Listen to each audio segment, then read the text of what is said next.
Let's talk about the economics of the kidnap industry in Nigeria. My guest is joining me now. His Confidence Macharry, who is the Senior Security Analyst at SBM Intelligence. Hello, Confidence, and welcome to the program. Can you hear me, Confidence? Hello, Confidence. If you can hear me, can you unmute yourself? My mic is on. It's Okay. unmuted. Can you hear me, Confidence? Yes, I can hear you. Okay, now Good morning. let's get into the program. Good morning. Let's take a look at the why you think there's really a spike for FCT, for example. We've seen a spike in the kidnapping industry. Why do you think there's a spike? And do you think now, or how organized is this kidnap industry in Nigeria? How organized is it? Because it's really turned to an industry. Uh, Good morning, and thank you for having me. To answer your question directly, the reason why we are seeing a spike in kidnapping the FCT is that from what we discovered from our last reports, which covered June 2022 to July 2023, is that of the 302 million naira that was paid to kidnappers in the country, a lot of these figures, or the highest percentage of these figures, about 30 million, came from the North Central, which was Nasarawa State. And the most of what we found is that most of the kidnap attacks that go on in the FCT come from border areas or boundary communities from Niger, from Kogi, from Nasarawa State. Some of them come from Kaduna State, which is why the Kaduna State government, as part of the anti-kidnap activities, cleared some shanties along the Abuja-Kaduna Expressway sometime last year. A lot of these things feed from the satellite communities and towns that are in the neighboring states into the FCT. And given that the FCT is, in the manner of speaking, a place for the elites, it is easy for kidnappers to target that place to get enough ransom. And the reason why it seems that it is becoming, should I say, a national phenomenon that is dominating headlines is because, yes, it is organized.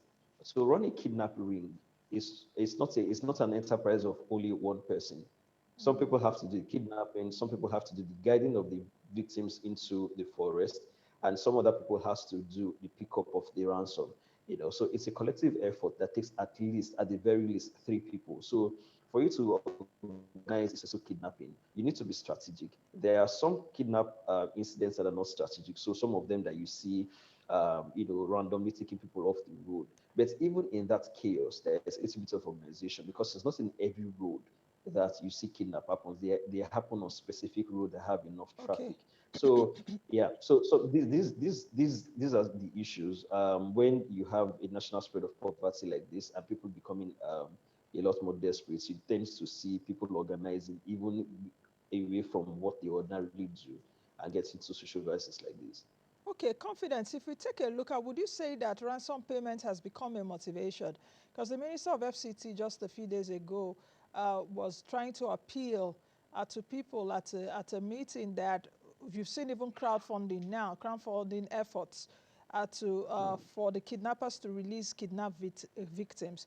Apart from ransom payment being a motivation, I also saw in your report that some people that are kidnapped um, use other that is in-kind payments like recharge cards, foodstuffs, motorcycles, and all of that. Can you talk me through that and why we're seeing that? That's one. Then number two is that the different variations of kidnapping in the different areas of the country, which regions are more susceptible, or have we all been overtaken in the country for that? Then number three, the cost of kidnapping on different sectors of the economy. If you take a look at it, I said earlier that from 2011 to 2022, Nigeria spent about 11 trillion naira on security. Of course, there will be an increase now because from 2023, now we're in 2024, President Tinubu allocated some funds for defense. So if you're looking at all of this, how do they tie up concerning security officials?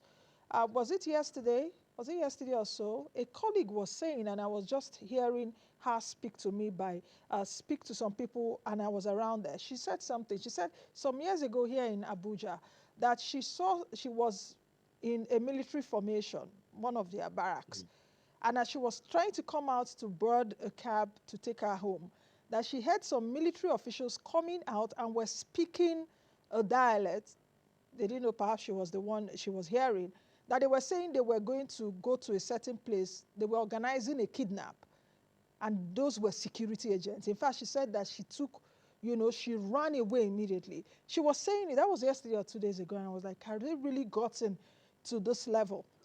So speak to me about, the alleged connivance of our security officials not getting this done.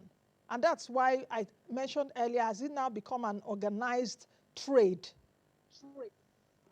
All right. To answer your first question, ransom payments is diversified. A lot of people keep seeing ransom for kidnap incidents as a purely monetary value, but the data has shown that it's not like that. Yes, out of the 5 billion that was demanded last year between 2022 and 2023 for kidnap victims, only 302 million naira was paid. That's the monetary value. As you rightly pointed out, there are other items that are demanded, things like motorcycles, Infinix phones, foodstuffs, cigarettes, bottles of water, loaves of bread, and all of that. So on one hand, it speaks to the general economic situation in the country. And if you want to do a causative, analysis, you will find that since more people are falling into the poverty trap, a lot more people are getting more desperate. And since people also, apart from people that are into the business themselves, normal people, civilians that are not involved, are also getting poor. So if a kidnapper comes to you and say, "Oh, we have your loved one with us, and what we are requesting for you to free your loved one is 50 million naira," you as a person, you've never seen 50 million naira in your life. So the negotiation comes down to, sometimes it even comes down as low as 1 million. But then the kidnappers also go as far as asking for in-kind payments, such as motorcycles, food, and the rest of that. Even in some cases, even schnapps. So these things speak to the state of the economy on one hand. It speaks to the state of desperation on the other hand. And then generally, it doesn't really seem like things are getting better.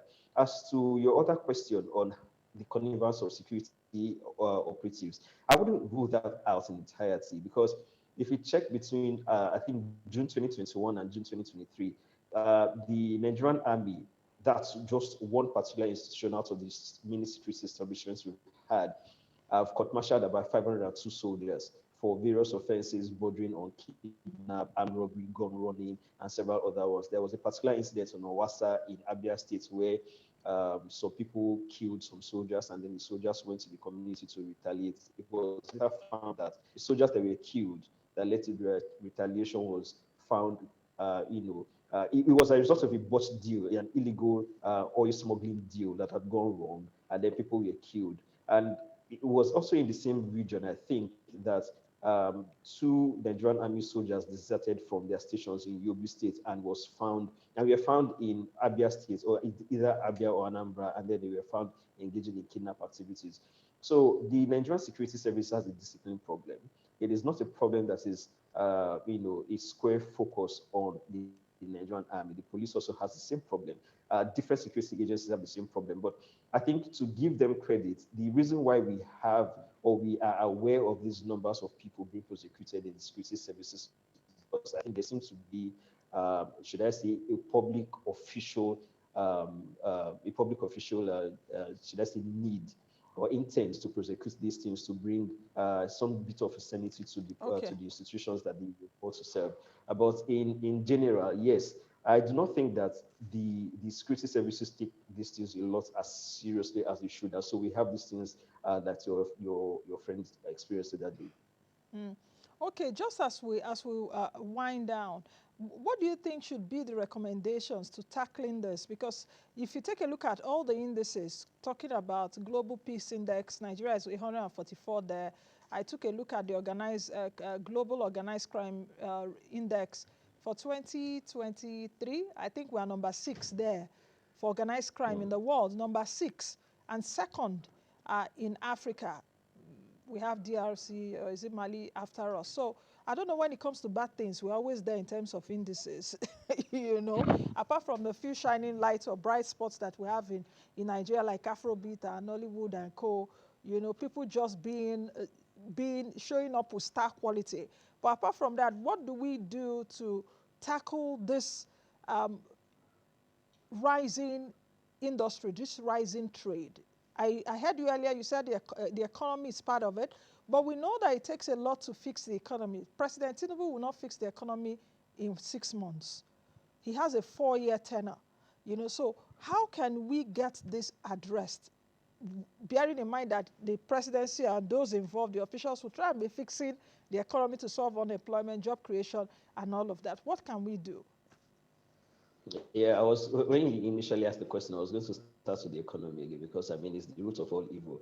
But then since you said I should pivot away from it, that's exactly what I'm going to do. But another problem we have is impunity in the country. I'm going to say this with regret. Why I say impunity is down to the fact that in Nigeria, actions don't have consequences. Um, the other day, the former Minister of Digital Economy, Issa Ali Pantami, wrote on his social media feed that the reason why the NIN SIM linkage thing is not working as people expected is because the relevant security agencies who should be requesting this data from the NIMC do not do that. And then the few occasions where they did, those cases were successfully prosecuted. So what I'm simply getting at is that you have people that sit in offices and things go bad and there are no consequences. They are allowed to sit in those offices.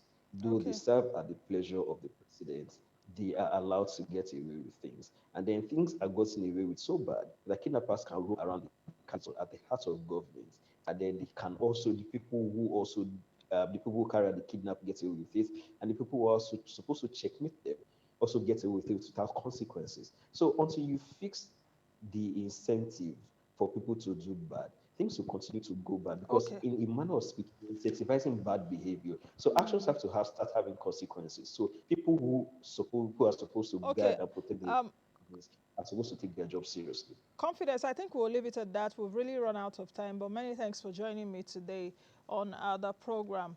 And let's speak Thank soon. you very I could imagine perhaps you're doing an updated version of that much. report, Yeah, but it's going to be out by next year. okay, Of all this year, right, the middle of okay. this year. All right, thank you very much. I've been speaking with Confidence Macharry, who is the Senior Security Analyst at SBM Intelligence.